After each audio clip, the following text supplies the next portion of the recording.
નિયમિત ભાર એટલે કે ફોર્મલ ચાર્જ, જેને શોર્ટ ફોર્મમાં આપણે એફસીના નામથી ઓળખીશું.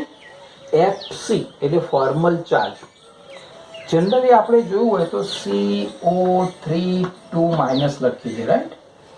હવે CO3 લખ્યું, પણ આ 2 જે ચાર્જ છે તો આખા CO3ના અણુનો લીધેલો છે ઓવરઓલ.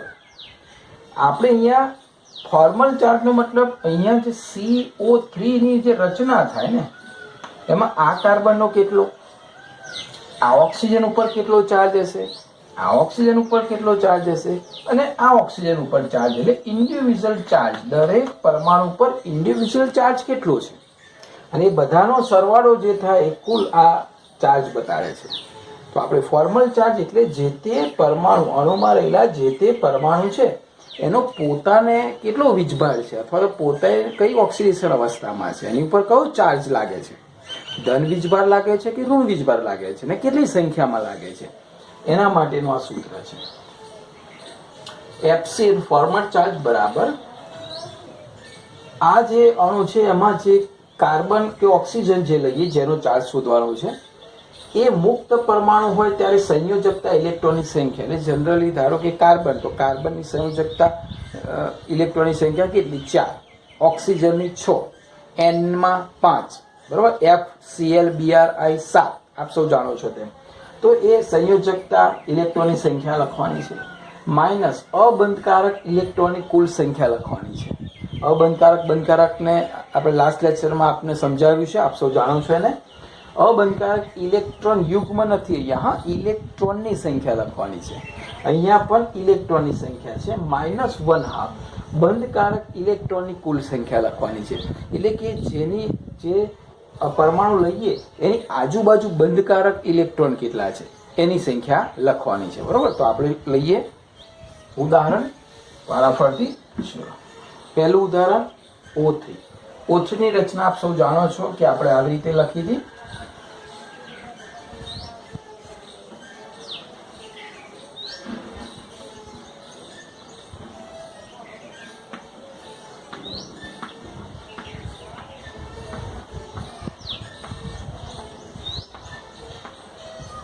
લુઈસના સ્ટ્રક્ચર પ્રમાણે આપણે 2-3 વખત પ્રેક્ટિસ પણ કરી ચૂક્યા હશો. તો આ O3ની રચના લખી હતી. હવે આપણને તો ખબર છે કે આની પર કયો વીજભાર હતો, તો તમે કહો સાહેબ આ તો બહુ 3-4 વખત દોરી છે એટલે અમને ખબર છે કે આની પર પ્લસ છે, આની પર માઇનસ છે, આની પર 0 છે. તો એ તો આપણે દોરી તમને તે વખત જાણ કરી, પણ કેટલા કણો એવા છે જેનો પ્રોપરલી વીજભાર આપણને ખબર નથી પરમાણુનો, તો એ આનાથી શોધી શકાય. ચલો, આને આપણે પરમાણુને નંબર આપી દઈએ. આને આપણે 1 ઓક્સિજન કહીએ, આને આપણે 2 ઓક્સિજન કહીએ, આને આપણે 3જો ઓક્સિજન કહીએ, બરોબર. ચલો, વારાફરતી આપણે પહેલા ઓક્સિજન ઉપર આનો ફોર્મલ ચાર્જ શોધીએ. તો આ ઓક્સિજન એટલે કે 1 ઓક્સિજન જે છે એનો ફોર્મલ ચાર્જ FC જોઈએ કેટલો આવે છે, પછી આનું સ્ટ્રક્ચર દોરીએ આપણે. ચલો, મુક્ત પરમાણુમાં સંયોજકતા ઇલેક્ટ્રોનની સંખ્યા, ઓક્સિજન એકલો હોય ત્યારે સંયોજકતા ઇલેક્ટ્રોનની સંખ્યા કેટલી આવશે? 6, એની આજુબાજુ 6 ઇલેક્ટ્રોન છે. માઇનસ અબંધકારક ઇલેક્ટ્રોનની સંખ્યા, તો આની વાત છે. આમાં અબંધકારક ઇલેક્ટ્રોનની સંખ્યા કેટલી? તો કે 2, એટલે અહીંયા આવશે 2, -1/2 ઇન્ટુ બંધકારક ઇલેક્ટ્રોનની કુલ સંખ્યા. હવે આની આજુબાજુ બંધકારક ઇલેક્ટ્રોનની સંખ્યા તો 1, 2, 3, 4, 5 અને 6. એક બંધ બને ત્યારે 2 ઇલેક્ટ્રોન હોય, બરાબર. તો આ એક બંધ બને એની આજુબાજુ જોવાની, તો આ 2, આ 2, 4 અને 2, 6, એટલે અહીંયા આવશે 6. ચલો, આનું સાદુરૂપ આપીએ આપણે. 6 - 2 - 3, 6 - 2 - 3 કેટલા થશે? +1 થશે. જો 6 માંથી 5 જાય +1, તો આ ઓક્સિજન ઉપર ફોર્મલ ચાર્જ અહીંયા શું હશે? પ્લસ હશે, જે આપ સૌ જાણો છો. ચલો, બીજા નંબરના ઓક્સિજનનો ફોર્મલ ચાર્જ શોધીએ. આનો ફોર્મલ ચાર્જ દરેકમાં સૂત્ર તમારે લખવાનું છે, પરીક્ષામાં પૂછાય તો. આ તો એક જ સૂત્ર લખેલું છે, હું સીધી કિંમતો મૂકું છું. ઓક્સિજનની સંયોજકતા ઇલેક્ટ્રોન, ઓક્સિજનના 6, માઇનસ અબંધકારક ઇલેક્ટ્રોનની સંખ્યા, આમાં અબંધકારક 1 2 3 ને 4 એટલે અહીંયા 4 માઇનસ 1/2 ઇન્ટુ બંધકારક ઇલેક્ટ્રોનની કુલ સંખ્યા. હવે આમાં બંધકારક એટલે 1 2 3 ને 4 અહીંયા આવશે 4 બરોબર. 2 6 માઇનસ 4 માઇનસ 2 6 માઇનસ 4 માઇનસ 2 તો 0. તો આપ સૌ જાણો છો ખબર, જ્યારે આપણે ઓઝોન કર્યો ત્યારે આની પર કોઈ વીજભાર લખ્યો નહોતો એટલે કે એનો વીજભાર 0 છે. ચલો ત્રીજા ઉપર FC બરાબર પહેલા તો 6 જ આવશે કારણ કે ઓક્સિજનના સંયોજકતા ઇલેક્ટ્રોન 6 માઇનસ અબંધકારક 1 2 3 4 5 ને 6 માઇનસ 1/2 1 અને 2 2 6 માઇનસ 6 માઇનસ 1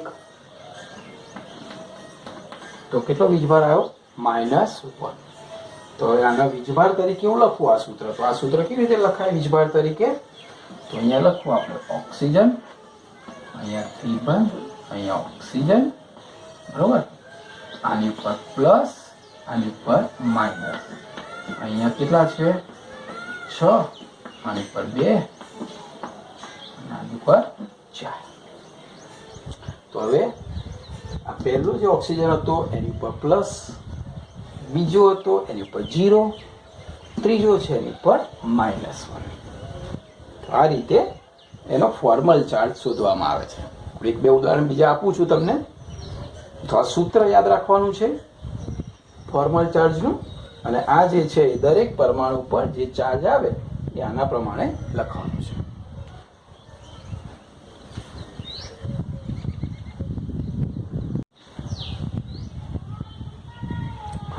જો ફોર્મલ ચાર્જ શોધીએ આપણે FC. બીજું ઉદાહરણ લઈએ CO3 2- બરોબર. CO3 2- ની રચના આપણે લખવી પડશે. તો C આ જગ્યાએ O, અહીંયા O. આપ સૌ જાણો છો ચાર્જ છે એટલે 2 ઇલેક્ટ્રોન અહીંયા આવશે, 1 ઇલેક્ટ્રોન અહીંયા આવશે, 1 ઇલેક્ટ્રોન અહીંયા આવશે. 2 ઇલેક્ટ્રોનની ભાગીદારી તો બીજા 2 ઇલેક્ટ્રોન અહીંયા ભાગીદારી કરશે તો આની પાસે બીજા આ રીતે 4 રહેશે. એટલે આનું અષ્ટક પૂર્ણ થઈ ગયું બરાબર. આની જોડે 1 ઇલેક્ટ્રોનની ભાગીદારી, આની જોડે 1 ઇલેક્ટ્રોનની ભાગીદારી, એટલે અહીંયા 1 2 3 4 5 અને 6. આપ સૌ જાણો છો કે અહીંયા અષ્ટક પૂરું કરવા 1 એને લે છે એટલે અહીંયા માઇનસ આવે છે રાઈટ. અહીંયા 1 2 3 4 5 અને 6. અહીંયા 1 ઇલેક્ટ્રોન રહે છે એટલે અહીંયા માઇનસ આવે. એ આપ સૌ એની પ્રેક્ટિસ કરી ચૂક્યા છો, આપને ખબર છે. હવે આપણે એનો ચાર્જ ગણીએ. તો ચલો આને નંબર 1 આપીએ કાર્બનને, આ ઓક્સિજનને નંબર 2 આપીએ, આ ઓક્સિજનને નંબર 3 આપીએ, આ ઓક્સિજનને નંબર 4 આપીએ. ચલો પહેલા કાર્બનનો ફોર્મલ, તો કાર્બનનો FC. ચલો કાર્બનનો FC આપ સૌ જાણો છો કેવી રીતે, સૂત્ર યાદ હશે આપ સૌને. સૌથી પહેલા કયા લઈએ છીએ આપણે? મુક્ત અવસ્થામાં હોય તે વખતે એના સંયોજકતા ઇલેક્ટ્રોનની સંખ્યા. તો મુક્ત અવસ્થાની અંદર જ્યારે કાર્બન હોય ત્યારે કેટલા? 4 હોય છે આપ સૌ જાણો છો. માઇનસ અબંધકારક ઇલેક્ટ્રોન, અબંધકારક એક પણ નથી જો, કારણ કે આ બધા બંધમાં ભાગ લીધેલો છે. એને તમે આવી રીતે લાઈનથી પણ લખી શકો છો બરાબર. અહીંયા દ્વિબંધ, અહીંયા સિંગલ બંધ. તો એક પણ નથી એટલે 0. -1/2. તો બંધકારક કેટલા? 1 2 3 4 5 6 7 ને 8 × 8 બરાબર. તો કેટલો થશે? 4 -4 0. તો એ જોઈ શકો છો કે કાર્બન ઉપર એક પણ વીજભાર નથી એટલે કે 0 છે. ચલો બીજા નંબર ઉપર કયા ઓક્સિજનનો લઈએ? બીજા નંબરનો ઓક્સિજન. એટલે ઓક્સિજનનો એફસી, ઓક્સિજનમાં બાહ્યતમ કક્ષામાં 6 માઇનસ અબંધકારક 1 2 3 4 5 6 માઇનસ 1/2 બંધકારક 2 ઉડી જશે. બરોબર. 6 માઇનસ 6 0 અને -1. એટલે આ ઓક્સિજન પર કેટલો હશે ફોર્મલ ચાર્જ? -1. ચલો ત્રીજું. હવે ત્રીજા નંબરના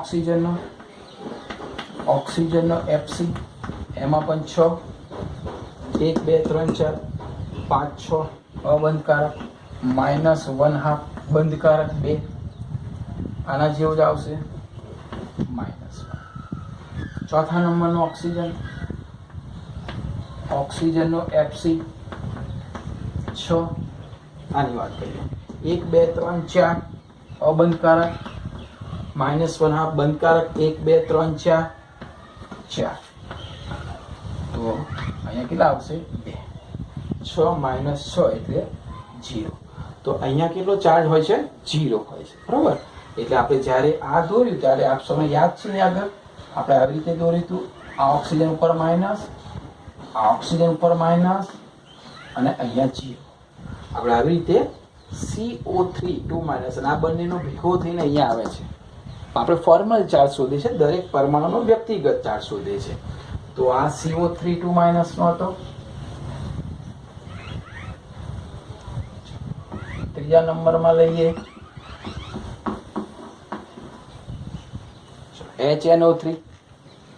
HNO3 ની અંદર આપ સૌ જાણો છો તેમ અહીંયા વચ્ચે N, આજુબાજુ O, આ જગ્યાએ H, અહીંયા સિંગલ બંધ, અહીંયા પણ સિંગલ બંધ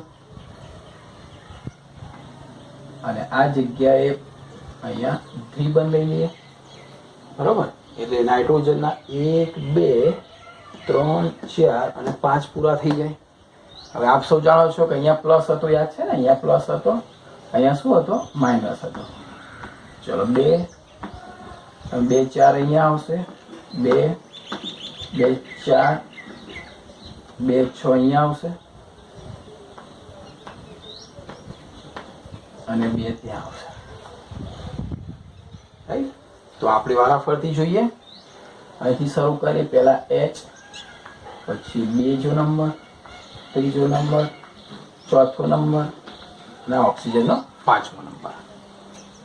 ચલો પહેલા નંબરમાં H નો એફસી, H ની બાહ્યતમ કક્ષામાં તો સંયોજકતા ઇલેક્ટ્રોન 1 માઇનસ. ચલો એની જોડે અબંધકારક 1 પણ નહીં, -1/2 બંધકારક 1 અને 2 2 2 0. બરોબર. 2 2 જાય એટલે 1 1 -1 એટલે H નો કેટલો આવશે? 0. કોઈ બીજ પાર નહીં. બીજા નંબરમાં ઓક્સિજનનો એફસી. ચલો ઓક્સિજનનો ફોર્મલ ચાર્જ 6 માઇનસ અબંધકારક કેટલા? 1 2 3 4 -1/2 બંધકારક કેટલા? 1 2 3 ને 4. હા, ઓક્સિજન બંને બાજુ જોવાનું. 1 2 3 ને 4 એટલે એની આજુબાજુ બંધકારક 4 એટલે અહીંયા જતા રહેશે 6 અને 6 0. એટલે ઓક્સિજન બીજા નંબરના ઓક્સિજન ઉપર કોઈ ચાર્જ છે નહીં. ત્રીજા નંબર ઉપર ચલો N નો એફસી. N નો એફસી માં બાહ્યતમ કક્ષામાં સંયોજકતા ઇલેક્ટ્રોન 5, 5 માંથી માઇનસ અબંધકારક 1 પણ નથી. જો બધા બંધમાં ભાગ લઈ લીધેલા છે એટલે 1 પણ નથી. -1/2 બંધકારક 1 2 3 4 5 6 7 ને 8 4 દુ 8 એટલે 4 5 માઇનસ 4 એટલે +1. એટલે જો N ઉપર છે ને +1 વીજ પાડ છે. ચલો ચોથા નંબર ઉપર કયા નંબર? આ ઓક્સિજનનો. એટલે ઓક્સિજનનો એફસી ઓક્સિજન એટલે 6, અબંધકારક 1 2 3 4 -1/2 બંધકારક 1 2 3 4 બરોબર, 2 અને 2 4 4 2 4 ને 2 6 એટલે 0, એની ઉપર એક પણ નથી. 5મા નંબર પર O નો FC ફરી 6 માઇનસ અબંધકારક 1 2 3 4 5 6 -1/2 બંધકારક 2 એટલે 1 6 ને 1 7 -7 + 6 -1, તો એની ઉપર માઇનસ છે. જો તો ફોર્મલ ચાર્જ, હા, એટલે આ રીતે વ્યક્તિગત પરમાણુનો તમે ફોર્મલ ચાર્જ આસાનીથી ગણી શકો છો. તો આનો ઓલરેડી મેં લખેલો જ છે, જો પ્લસ ને માઇનસ. અને આપણે HNO3 નું જ્યારે બંધારણ શીખ્યા લાસ્ટ લેક્ચરમાં ત્યારે આ રીતનો જ હતો.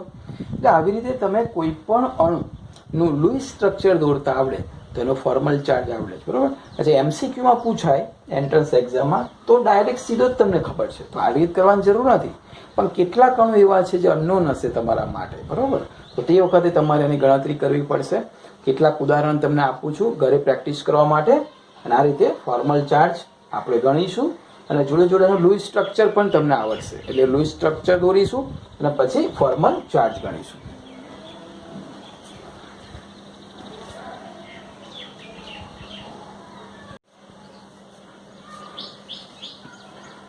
કેટલીક પ્રેક્ટિસ કરીએ આપણે લૂઈસ સંજ્ઞાની અને લૂઈસ સ્ટ્રક્ચર પણ દોરીએ.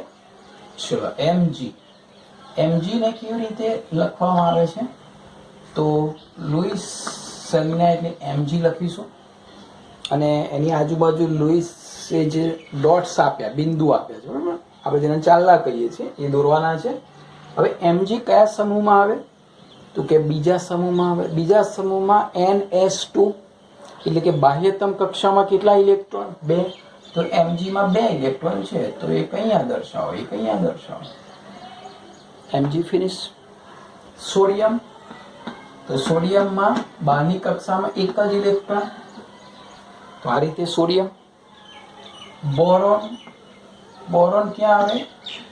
13મા સમૂહમાં. 13મા સમૂહ બાહ્યતમ કક્ષામાં NS2, બરોબર. અહીંયા બધાની રચના ખબર છે ને, આ NS2 એટલે 2 ઇલેક્ટ્રોન, આની NS1 આની NS2 NP1, 2 ને 3 ઇલેક્ટ્રોન બાહ્યતમમાં, એટલે કે બાહ્યતમ આવર્ત કોષ્ટક જો કેટલું ઉપયોગી છે.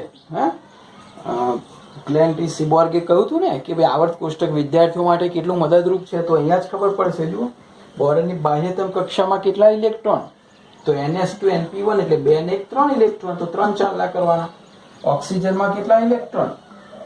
NS2 NP4 6 ઇલેક્ટ્રોન, તો 2 4 5 અને 6 ઇલેક્ટ્રોન. ઓમિન કયામાં આવે? ફરતી CBI એટલે કે 17મો સમૂહ. 17મા સમૂહમાં શું રચના? NS2 NP5 5 ને 2 7, 2 2 4 2 6 અને 1 7. તો આ રીતે લૂઈસ સંજ્ઞા છે. હવે ઘણી વખત આયનોમાં હોય છે, કેવી સંજ્ઞા હોય છે એ આપણે ચેક કરી લઈએ. ચલો, S અહીંયા S2 માઇનસ એર, અને એટલે અહીંયા S તો છે જ. હવે S કયામાં આવે? ઓક્સિજન વાળા સમૂહ, O સસી ટેમ્પો, બરોબર, એટલે કે 16મા સમૂહમાં. અને ઓક્સિજન જેવી જ રચના NS2 NP6 એટલે 6, તો S ની આજુબાજુ 6, 2 2 4 5 અને 6.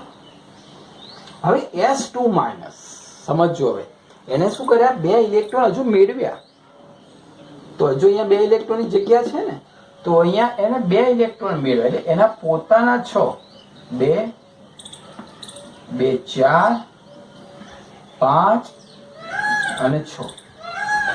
હવે એના પોતાના આપણે આ સિમ્બોલમાં લખીએ તો હવે એને બીજા 2 મેળવ્યા છે ને, તો 2 જ્યારે પ્રાપ્ત કરે છે ત્યારે એવું સમજો કે કોઈના ઇલેક્ટ્રોન છે, તે વખત થોડીક સંજ્ઞા આપણે જુદી કરીએ એટલે આપણને ખ્યાલ આવે કે આ ઇલેક્ટ્રોન બહારથી કોઈકના એને મેળવેલા છે. તો એના માટે આવી નિશાની કરીએ.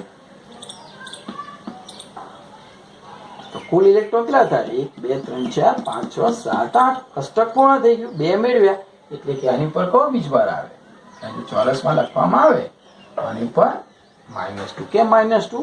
એને 2 ઇલેક્ટ્રોન ક્યાંકથી મેળવેલા છે. ચલો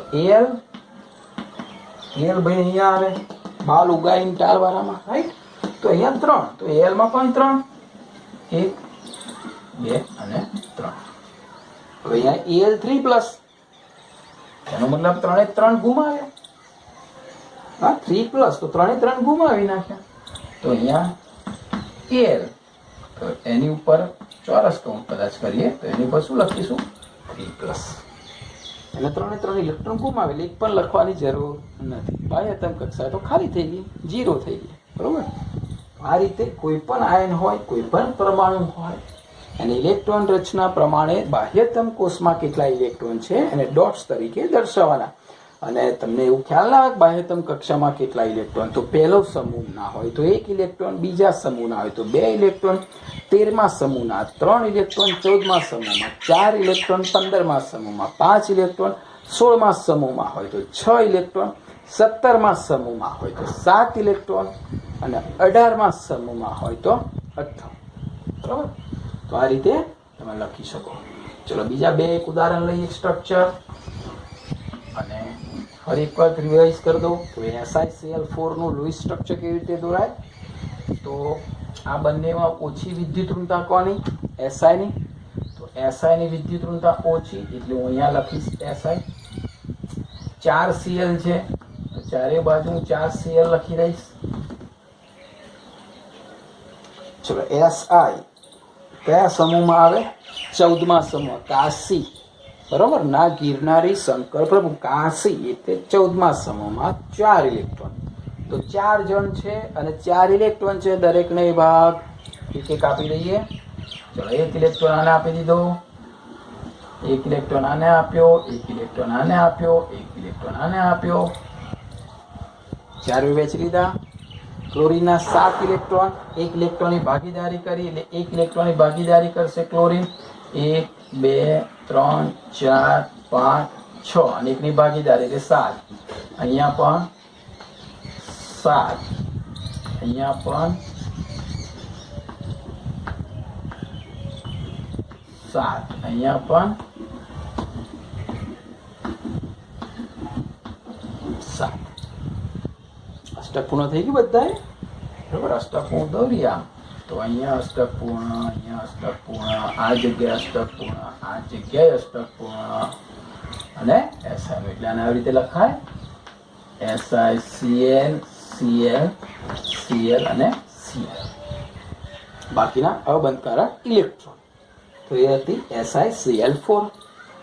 HCOOH ફોર્મિક એસિડ 10મા ધોરણમાં કદાચ શીખ્યા હશો. હા, પેલી કદમ કીડી આવે છે ને, લાલ કીડી, એની એક નાની કોથળી કુદરતે આપેલી છે. કોઈ એને હેરાન કરે, ભજવે તો એનું આત્મરક્ષણ માટે હથિયાર છે કરડે. કરડે એટલે આમ નાનો ટેકરો થઈ જાય ને અને ચેર આવે ને, તો એ ફોર્મિક એસિડ છે. બરાબર? તો એ ફોર્મિક એસિડ HCOOH. હવે એસિડમાં COO એ સાથે આવે, COOH એસિડનો સિમ્બોલ છે, આપણે શીખીશું ઓર્ગેનિક સ્ટાર્ટ કરીએ ત્યારે. તો અહીંયા C લખીશું, O લખીશું, O લખીશું, H અહીંયા આપીશું, એક H અહીંયા આપીશું. ટૂંકમાં COO સાથે આવવું જોઈએ, COOH. તો શરૂઆત ક્યાંથી કરીશું? H થી. આપણે શીખ્યા હતા H ની પાસે 1 ઇલેક્ટ્રોન, ઓક્સિજન પાસે 1 ઇલેક્ટ્રોન, ઓક્સિજન એક બંધ બનાવ્યો એટલે બીજો તરત કાર્બન સાથે બનાવી દેશે, એટલે એની જોડે હવે કેટલા રહેશે? 4 ઇલેક્ટ્રોન. ઓક્સિજન 6 થઈ ગયા, 1 2 3 4 5 ને 6, 1 ઇલેક્ટ્રોન કાર્બન સાથે, 1 હાઇડ્રોજન સાથે. હાઇડ્રોજનનું ચક્ર પૂર્ણ, આ ઓક્સિજનનું ચક્ર પણ પૂર્ણ. અહીંયા બનાવ તો અહીંયા પણ 1 1 બનાવશે એટલે આ હાઇડ્રોજન પણ પૂર્ણ. હવે કાર્બનના 1 અને 2 વપરાયા, 2 રહ્યા, એક જ જણ છે, બંને એને આપી દેશે એટલે અહીંયા આપી દેશે. તો આ પણ 2 ની ભાગીદારી કરશે એટલે આની પાસે કેટલા રહેશે? 2 અને 2 4. ઓક્સિજનનું અષ્ટક પૂર્ણ 2 2 4 2 6 2 8 કાર્બનનું પણ અષ્ટક પૂર્ણ એટલે આવું બંધ બનશે HCO H દ્વિબંધ O આની પાસે 4 આની પાસે 2 આ ફોર્મિક એસિડનું સ્ટ્રક્ચર હતું તો આ રીતે તમે પ્રેક્ટિસ કરશો આવર્ત કોષ્ટકમાં થોડાક આપું છું ઉદાહરણ તમને એ પણ પ્રેક્ટિસ કરજો અને આ વારંવાર 2 3 4 વખત લખી નાખજો તમને પ્રેક્ટિસ થઈ જાય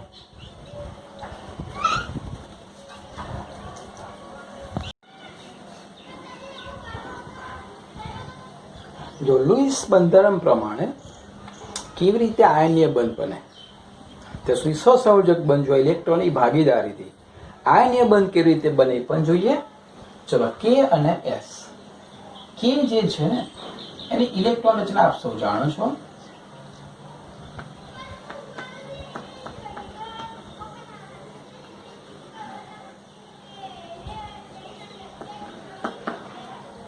આર્ગોન અને આર્ગોન પછી અહીંયા તમને ખબર ને ઝેડ એનો કેટલો છે 19 તો 18 એટલે 3s1 બરોબર આ પોટેશિયમની ઇલેક્ટ્રોન રચના છે એટલે બહારની કક્ષામાં કેટલા ઇલેક્ટ્રોન છે 1 છે એટલે જે કે જે છે ને એ આવી રચના ધરાવે આર્ગોન 3s1 એમાંથી એક ઇલેક્ટ્રોન ગુમાવે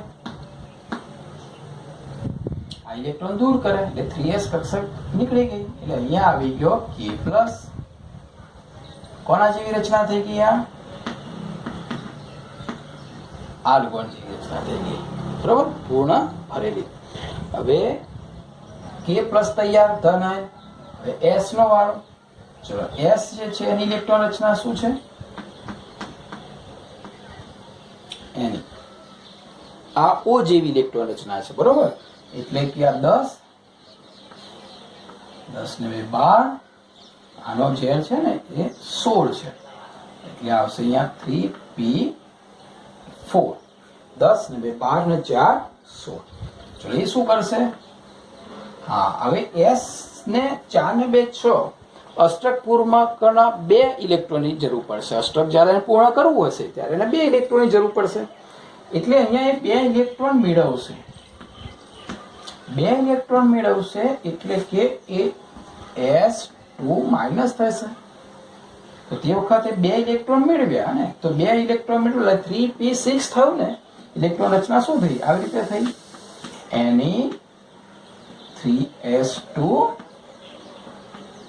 3p6 6 ને 2 8 અષ્ટક પૂર્ણ થઈ ગયું એટલે કે આ કેવી રચના થઈ આર્ગોન જેવી રચના થઈ નિષ્ક્રિય 10 ને 8 18 બરોબર તો આ ધન આયન થયો આ ઋણ આયન થયો એટલે એનો મતલબ એવો થયો કે K+ જે છે ને બરાબર K+ કોની સાથે હવે પ્રક્રિયા કરશે S2- સાથે પણ આપ જોઈ શકો છો આને 2 ઇલેક્ટ્રોન જોઈએ છે K ની પાસે 1 ઇલેક્ટ્રોન છે તો કેવા કેટલા K જોઈએ 2 K જોઈએ એટલે અહીંયા હું લખીશ 2 K+.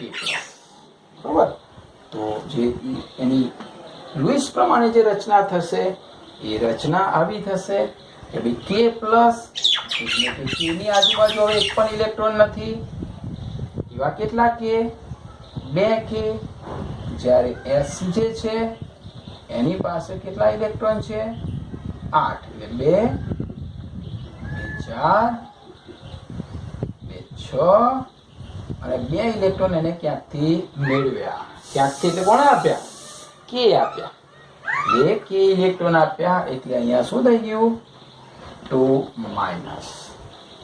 એટલે આ સ્ટ્રક્ચર થઈ ગયું આપણે 2 K+ અને S2- અને આપણે આવી રીતે પણ લખી શકીએ કે ભાઈ 2 K+ એટલે આપણે આપ સૌ જાણો છો એમ કે K+ અને S2- એને કેવી લખાય ક્રોસ કરીએ છીએ ખબર છે K2 અને S તો K2S કેવી રીતે બને તો K2S આ રીતે બનશે બરોબર પહેલા K ની ઇલેક્ટ્રોન રચના લખો S ની લખો K ની ઇલેક્ટ્રોન લખ્યા પછી એને ધન આયનમાં રૂપાંતર કરવાના અષ્ટકના નિયમ પ્રમાણે અને ઋણ આયનમાં અષ્ટકના નિયમ પ્રમાણે બંને ભેગા થાય. કયું આકર્ષણ બળ? સ્થિર વિદ્યુતીય આકર્ષણ બળ. એટલે કયું બંધ બને? વિદ્યુત સંયોજક બંધ બને. બરાબર, આપણે એની ટૂંકનો જોઈ ગયા છે. હવે આ એનું એક ઉદાહરણ હતું. હવે બીજું ઉદાહરણ આપણને કે Ca ને O કેવી રીતે બનાવશો? તો બહુ સીધી વસ્તુ છે. કેલ્શિયમ એટલે 20. કેલ્શિયમ ઇલેક્ટ્રોન રચના તમે લખવા જશો ને તો અહીંયા 20 છે. તો અહીંયા ત્યાં લખતું નથી, ડાયરેક્ટ ખ્યાલ આવશે તમે. ચલો, આર્ગોન 4s2 18 ને 2 20. કેટલા ઇલેક્ટ્રોન દૂર કરશે? વધારાના કેટલા છે? 2 ઇલેક્ટ્રોન. 2 ઇલેક્ટ્રોન દૂર કરશે, Ca2 પ્લસ બનશે. 2 ઇલેક્ટ્રોન દૂર કર્યા, આની ઇલેક્ટ્રોન રચના થઈ ગઈ આર્ગોન. ઓને તો આપ સૌ ઓળખો છો, બરાબર. ઓની ઇલેક્ટ્રોન રચના શું છે? હિલિયમ છે. એટલે 1s2 પૂરા થઈ ગયા. તો અહીંયા આવશે 2s2 2p4. 4 ને 2 6. કેટલા ઇલેક્ટ્રોન જરૂર પડશે ને? 2 ઇલેક્ટ્રોન. 2 ઇલેક્ટ્રોન એને મેળવ્યા. 4 ને 2 6. 2 ઇલેક્ટ્રોન અહીંયા જશે એટલે કે O2 માઇનસ થઈ જશે.